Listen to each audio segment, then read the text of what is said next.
E aí, meu consagrado, beleza? Sério mesmo, eu sou um dos maiores fãs de manhwas desse gênero de cultivação e de artes marciais, que são os gêneros Xianxia, Wuxia e Xuanhuan. Bem, eu vou explicar bem rapidamente aqui o que são esses mangás de cultivo. Mangás de cultivo, ou manhwas, você fala do jeito que você achar melhor, são aqueles mangás cheios de filosofia chinesa e também cheios de coisas da cultura chinesa no geral. Uma outra característica desses mangás de cultivo é que o protagonista e as pessoas do mundo desses mangás, elas ficam cada vez mais fortes cultivando. E a palavra cultivar não é cultivar uma planta igual você está pensando aí não. Não vai entender o negócio errado. Cultivar é a mesma coisa que meditar. As pessoas nesse mundo de cultivação, elas aumentam a força delas absorvendo a essência da natureza enquanto elas estão ali meditando, e também aumentam a força delas treinando artes marciais. Enfim, é como se fosse um shonen tipo Naruto e Dragon Ball, só que é feito lá na China em vez do Japão, e também tem esses elementos da filosofia chinesa na história. Se você ainda não entendeu direito o que é um mangá de cultivação, resumidamente é um mangá onde a pessoa cultiva, ou seja, ela medita para ficar mais forte e também treina artes marciais. E se mesmo assim, depois de eu explicar tudo isso, você ainda não entendeu, dá uma lida em pelo menos uma dessas obras que eu vou te recomendar aqui nesse vídeo, aí você vai me entender, você vai ver como é muito foda esse tipo de história. Depois que você conhece esse mundo dos mangás de cultivação, meu amigo, você conhece um mundo novo. Você vai ficar lendo uma obra de cultivação atrás da outra. Enfim, como eu já li muito mangá de cultivo, eu vou te recomendar aqui 10 ótimas obras desse gênero de cultivação para você poder ler. Então é isso aí, sem mais delongas, bora lá! Against the Gods é um manhwa muito bom e que vai contar a história de um cara chamado Yun-She. O Yun-She, ele vive em um mundo extremamente cruel, em um mundo onde o que manda é a lei da selva. Se você for forte, você automaticamente já tem o direito de mandar na vida do mais fraco, e esse mundo é um mundo onde o forte pisa na cabeça do mais fraco sem dó. E o pior de tudo é que o protagonista, Yun-She, ele ainda é um aleijado e todo mundo consegue praticar artes marciais, consegue cultivar para ficar mais forte, mas ele não consegue porque ele é um aleijado. Só que um dia, o Yun-She acaba morrendo e ele acaba reencarnando de volta no corpo dele de uma vida passada que ele tinha antes dessa vida que ele morreu agora. Aí agora que ele reencarnou na vida passada dele, agora ele vai ter uma chance de viver uma nova vida sem nenhum arrependimento, usando todo o conhecimento que ele tem de vários anos de vida. A novel e o mangá de Against the Gods ainda estão em lançamento, mas o mangá já tem uns 200 capítulos atualmente, e a novel dele eu já li toda, ela tem uns 1800 capítulos. É uma obra que tem uma história bem grande e eu recomendo demais. The Scholar's Reincarnation é uma obra que eu leio e é uma das minhas favoritas também. O protagonista dessa história se chama Jun-Woo e ele era o famoso mestre das artes obscuras e também um assassino muito poderoso. Ele simplesmente era o artista marcial mais forte do mundo e não tinha ninguém que podia ser inimigo dele, de tão forte que ele era. Até que certo dia os outros 10 cultivadores mais fortes além dele, eles se juntaram para tentar acabar com a vida dele, e o protagonista acabou morrendo em batalha. Só que quando o protagonista ele pensou que estava tudo acabado, ele pensou que ele tinha morrido, ele descobriu que a técnica que o inimigo usou para conseguir matar ele, na verdade não era uma técnica para matar ele, era uma técnica de reencarnação, e ele acabou sendo reencarnado como um recém-nascido em uma nova vida, em uma família rica vários e vários anos no futuro. Aí agora que ele tem essa nova chance de vida, ele vai ter duas opções: ou ele vive uma vida de paz com a família dele, ou ele vai atrás de vingança, atrás de todo mundo que matou ele na vida passada, e de se tornar também o mais forte artista marcial do mundo todo, tudo novamente. God of Martial Arts é um manhwa que, sério, o mundo de God of Martial Arts é um mundo extremamente cruel, onde o que manda é a força. O primeiro mangá que eu falei nesse vídeo foi Against the Gods, que é uma obra que tem um mundo extremamente cruel, mas o mundo de God of Martial Arts, desse mangá aqui, é muito mais cruel. Se você for alguém forte, você pode simplesmente matar quem você quiser, você pode aniquilar um país inteiro que não vai acontecer nada. O que manda aqui é a lei do mais forte. O personagem principal dessa história se chama Lin Feng. Ele era uma pessoa normal do nosso mundo aqui, do nosso planeta Terra. Ele tinha uma vida normal igual todo mundo, até que ele infelizmente morreu em um acidente de carro. Só que quando ele morreu no planeta Terra, as coisas não acabaram para ele. Ele acabou indo para esse mundo de cultivação e possuindo o corpo de um garoto que estava morrendo ali. Aí agora que ele está vivendo nesse novo mundo de cultivação, ele vai fazer o possível para ficar forte e impor respeito, porque se ele continuar fraco assim, ele vai ser só humilhado para sempre. E falando sério, sabe por que eu tô recomendando essa obra? Porque quando eu fui ler esse mangá, sério mesmo, eu me surpreendi demais. O negócio é sinistro. O pessoal nesse mundo aí de God of Martial Arts, eles matam sem dó. Nesse mundo aí dessa obra, você só vai ganhar respeito se você for forte.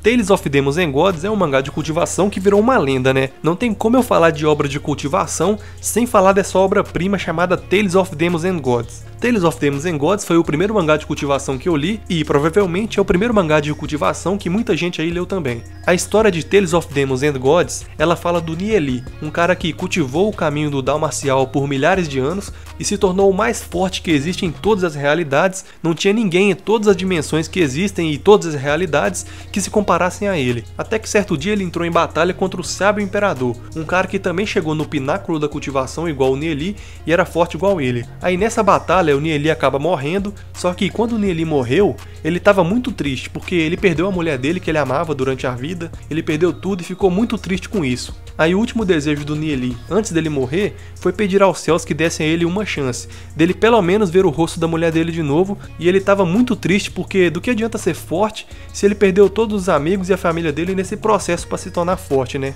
Aí quando o Nieli menos esperava, ele percebeu que ele voltou no tempo e ele voltou para milhares de anos no passado, quando ele ainda era um adolescente na escola. Aí agora ele vai usar todo o conhecimento dele do futuro e todo o conhecimento dele que ele tem na cultivação para reparar todos os erros que ele cometeu durante a vida e também para se preparar para no futuro enfrentar novamente o Sábio Imperador e finalmente derrotar esse inimigo. Rebirth of the Urban Immortal Cultivator é uma obra de cultivação que se passa aqui no nosso planeta Terra, e isso que é o legal. A gente está acostumado a ler só obras de cultivo que se passam em um mundo de fantasia, cheio de seitas de cultivadores, cheio de criaturas fantásticas e aquele negócio todo misterioso e mitológico. Mas essa obra aqui, ela vai se passar no nosso mundo, na nossa sociedade atual aqui do planeta Terra, nos anos 2000. O protagonista dessa história, ele tinha vivido no planeta Terra, mas quando ele fez 30 anos de idade, ele foi levado para o universo por um cultivador muito poderoso e ele conheceu o que é cultivação e cultivou por 500 anos. E nesses 500 anos cultivando, o protagonista ele se tornou extremamente poderoso, tanto que em todo o universo ele era considerado um gênio inigualável e ele tinha derrotado qualquer inimigo do universo que enfrentasse ele. Ele era quase que como se fosse invencível. Só que certo dia ele estava prestes a avançar de nível na cultivação, só que algo deu errado e ele acabou voltando no tempo. E quando ele percebeu, ele já tinha voltado 500 anos no passado, quando ele ainda era um estudante do ensino médio aqui no planeta Terra. Aí agora, usando todo o conhecimento que ele tem de 500 anos cultivando, ele vai seguir todo o caminho para se tornar um imortal invencível de novo, só que agora sabendo tudo que vai acontecer no futuro. Martial Peak é um dos mangás de cultivação mais famosos que tem. Nesse mundo de cultivação aqui, o protagonista ele é extremamente fraco, e diferente das outras crianças que entraram no mundo do caminho marcial junto com ele não conseguia avançar na cultivação dele de jeito nenhum, e sempre ele era humilhado por todo mundo por isso, porque ele era simplesmente fraco demais. Até que certo dia, ele encontra um artefato misterioso e alguma coisa acontece com ele que ele simplesmente começa a avançar de nível de cultivação do nada. E agora que ele tá ficando mais forte, ele vai tentar descobrir a origem desse livro, desse artefato misterioso que ele ganhou, e também vai tentar alcançar o topo do caminho marcial. A sinopse desse mangá pode até parecer simples, mas a história dele é bem mais complexa. A novel de Martial Peak ela já tem uns 1500 capítulos e o mangá já tem mais de 600. E eu pessoalmente gosto muito de obras assim, que tem muitos capítulos para ler, e por isso que eu tô lendo Martial Peak agora. E eu te recomendo essa obra se você também for alguém que gosta de mangás de cultivo, e principalmente de mangás de cultivo que tem muita história. Se você gosta, então leia Martial Peak, porque é uma história de cultivação muito grande, tem muitos capítulos. Essa história acontece muita coisa nela e também é bem complexa. Gu Daoist Master é um mangá de cultivação bem diferenciado, porque você sempre está acostumado com o protagonista que é do bem, ou ele é só alguém que segue o próprio caminho mesmo, mas nunca sai matando à toa, né? Você só está acostumado com o protagonista que teoricamente é do bem, né? E o diferencial desse protagonista aqui de Gu Daoist Master é que ele é meio que se fosse uma espécie de vilão. O protagonista aqui se chama Feng Yuan e ele sofreu durante toda a vida dele, e ele acabou tendo que optar por cultivar o caminho do mal, o caminho demoníaco. Por isso o protagonista virou um vilão e matou milhares e milhares de pessoas, e o Feng Yuan, protagonista, ele matava sem dó qualquer um que entrasse no caminho dele. E graças a isso ele se tornou extremamente forte, né? Aí certo dia todo mundo que odiava o Feng Yuan se juntou e cercaram ele, com o único objetivo de matar ele e acabar com esse mal no mundo, porque ele era alguém do mal. Só que o protagonista, para se salvar, usou uma técnica secreta e voltou no passado 500 anos atrás. E agora que ele voltou no tempo, né? Quando ele ainda era um jovem aprendiz lá na seita dele, ele vai usar todo o conhecimento que ele tem do futuro e todo o conhecimento que ele tem do caminho marcial para se tornar alguém extremamente poderoso novamente e acabar com qualquer um que entrar no caminho dele. Esse é um mangá de cultivação bem sombrio. Martial God Space é mais um mangá de cultivação que, além de ter aquela temática de artes marciais que você já sabe, ele também tem um pouco de comédia. O protagonista dessa história, ele se chama Ye Xiuen, e ele era um estudante normal aqui do nosso planeta Terra, só que certo dia ele de repente se transformou num viajante dimensional. Ele viajou por várias dimensões e ele acabou indo parar em um mundo de cultivação. E esse mundo ele encarnou no corpo de um adolescente lá. E no início ele era muito desmotivado porque ele não sabia de nada do que era um mundo de cultivação. Mas ele acaba ganhando uma habilidade especial, ele vai poder abrir um espaço dentro da realidade, aí quando ele entra lá dentro ele consegue cultivar muito mais rápido que o normal e fica muito mais forte do que todo mundo. Aí agora que ele conseguiu essa nova habilidade dimensional, ele vai começar a nova vida dele nesse novo mundo desconhecido de cultivação, onde o que manda nesse mundo é o quão forte você é no caminho do Dao marcial. Spirit Sword Sovereign é mais uma daquelas obras de cultivação onde o protagonista volta no tempo, mas não é pensando que é uma história clichê não. Esse mangá aqui também tem suas próprias peculiaridades. O protagonista dessa obra se chama Shu Xing-yun e ele era um cultivador muito poderoso no Dao da Espada e ele tinha alcançado um nível extremamente elevado de cultivação, ele e o melhor amigo dele. Só que o que aconteceu com ele foi que o melhor amigo dele, que tinha trilhado todo um caminho marcial junto com ele, traiu o protagonista e matou ele. Aí quando o protagonista morreu, acabou que ele reencarnou de volta no passado, quando ele ainda era um jovem extremamente fraco e que a família dele tinha sido exterminada há pouco tempo atrás. Aí agora, nessa nova chance que ele conseguiu, o protagonista vai ir atrás dos inimigos dele na vida passada, vai cuidar bem da esposa que ele já tinha e ela tinha morrido na vida passada também, e vai ir atrás de alcançar o topo do mundo da cultivação e se tornar extremamente forte de novo para aniquilar todos os inimigos que ele tinha. A novel dessa obra ela já tem quase 5.000 capítulos, é uma história bem grande também, e se você gosta de uma história enorme para ler, eu recomendo essa aqui.